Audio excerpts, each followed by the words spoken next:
In today's video, I'm going to teach you how to apply the required column setting in Microsoft Lists. Whether you're organizing a team project or managing personal tasks, making sure certain information is entered can be crucial. Let's walk through this process step by step. First, you'll want to start by opening your preferred internet browser. It could be Chrome, Firefox, Edge, or any other browser you like. Once you have it open, head over to your search bar and type in Microsoft Lists. You should see it appear in your search results. Go ahead and click on that link. When you're on the Microsoft Lists homepage, take a look at the top right corner of your screen. You'll see a Sign In button. Click on it, and this will take you to a sign-in page. Here, you'll need to enter your email address.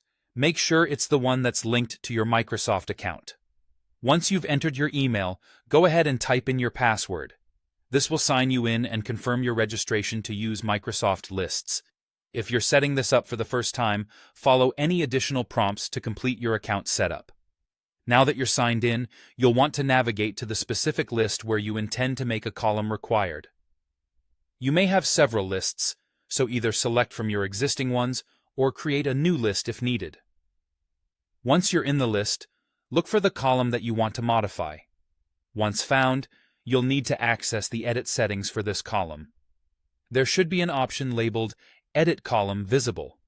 Click on it, and an Edit Column panel will appear on your screen. Within this panel, you might not see all the settings at first glance. In this case, look for an option called More Options. Clicking on it will expand the panel, revealing additional settings that you can adjust. Scroll through these options until you find the one that says, Require that this column contains information. This setting is vital as it ensures that the column cannot be left blank, making it mandatory for anyone who's entering data in the list. To enable this setting, simply toggle it to Yes. Finally, once you've toggled the setting to Yes, don't forget to click Save. This will apply the changes you just made to the column, ensuring that from now on, it will require information before allowing any records to be completed or submitted. And there you have it. You've successfully made a column required in Microsoft Lists.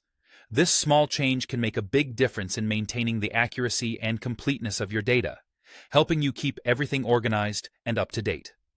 Thank you for following along, and feel free to watch this video again if you need a quick refresher in the future.